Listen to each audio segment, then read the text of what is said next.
ओम श्री गणेशाय नमः। ओम श्री सरस्वती नमः। ओम श्री गुरुवे नमः। जय व्यास जी महाराज, जय श्री सुखदेव जी महाराज। 30वां अध्याय। 2 अध्यायों से परचेताओं का शेष चरित्र।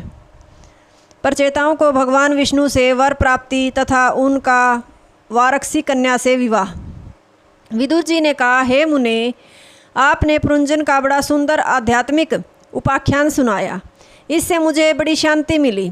अब आप कृपया कर यह बताएं कि प्राचीन बरही के पुत्र जिन परचेताओं का वर्णन आपने 24वें अध्याय में किया था, उन्होंने रुद्रगीत से कौन सी सिद्धि प्राप्त की और उन्होंने क्या किया? मैत्रेय जी बोले, हे विदुर, पिता की आज्ञा पालन करने वाले परचेताओं ने समुद्र के अंदर 10,000 वर्ष तक कठोर तपस्या की। उससे प्रसन्न हो दिव्य मूर्ति धारण कर भगवान विष्णु उनके सामने प्रकट हुए और बोले, राजपुत्रों, तुम्हारे परस्पर प्रेम से मैं बड़ा प्रसन्न हूँ। तुम्हारी जो भी इच्छा हो मुझसे वर मांगो। तुमने पिता की आज्ञा का जो पालन किया है, इससे संसार में तुम्हारी कीर्ति फैलेगी। तुम्हारे एक बड़ा तेजस्वी पुत्र होगा, जिसकी संतान से त्रिलोकी पूर्ण हो जाएगी। तुम मारीशा नाम की सुंदरी कन्या को ग्रहण करो।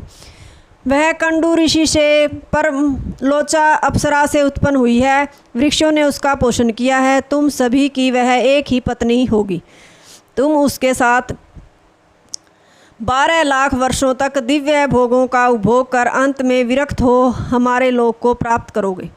मैत्रेय जी बोले, हे विदुर, यह सुनकर परचेता बड़े प्रसन्न हुए और हाथ जोड़कर गदगद वाणी से भगवान विष्णु की स्तुति करने लगे।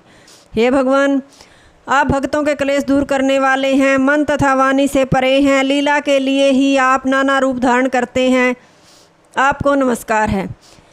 आपने हमें दिव्य रूप से जो दर्शन दिया है, इससे बढ़कर और आपका क्या अनुग्रह होगा। आपके चरण कमलों को प्राप्त कर हमने क्या नहीं पाया, अर्थात सब कुछ पा लिया। आपकी माया से मोहित हम लोग जब तक संसार में भ्रमण करें, तब तक आपके भक्तों का संग हमें बराबर मिलता रहे, यही हमारी अभिलाषा है। सत्संग की तुलना स्वर्ग और मोक्ष से भी नहीं की जा सकती। मनुष्यों के राज्य आदि सुख की तो बात ही क्या। भक्तों के समाज में आपकी अमृतमयी कथा होती है, जिससे तृष्णा की निवृत्ति तथा आपके चरणों में अनुराग होता है। ऐसे सत्संग को कौन नहीं चाहेगा। आपके परम प्रिय भगवान शिव के क्षण मात्र के समागम से भव रोग के वैद्य आप ही हमको प्राप्त हो गए। अब हमें क्या चाहिए।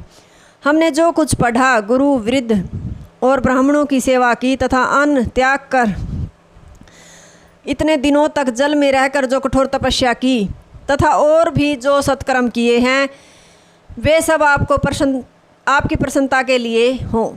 मनु, ब्रह्मा जी आदि कोई भी आपकी महिमा जानने में समर्थ नहीं हो सके। आप शुद्ध चिन्मय वासुदेव स्वरूप से जगत का पालन करते हैं।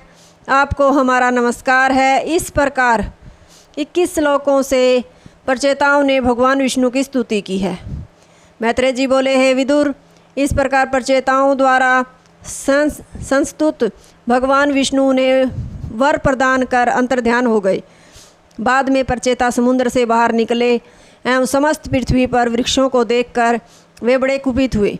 मुख से अग्नि और वायु को प्रकट कर वे वृक्षों को भस्म करने लगे, जिससे हजारों वृक्ष जलकर भस्म हो गए। यह देखकर ब्रह्मा जी ने आकर उन्हें समझाया और वृक्षों को जलाने से रोका। जो वृक्ष बचे थे, उन्होंने भयभीत होकर ब्रह्मा जी के आदेश से उन्हें अपनी मारीशा वाक्षी नाम की कन्या दे दी। वृक्षों के पालन करने से ही इस कन्या का नाम वारक्षी हुआ था। उन्होंने उससे विधि पूर्वक विवाह किया। उसी से दक्ष का जन्म हुआ, जिसने पूर्व जन्म में भगवान शिव का अपमान किया था। ब्रह्मा जी दक्ष को प्रजापति पद में नियुक्त कर स्वयं अपने धाम को चले गए। चतुर्थ स्कंद का 30वां अध्याय समाप्त। हरिओम तत्सत।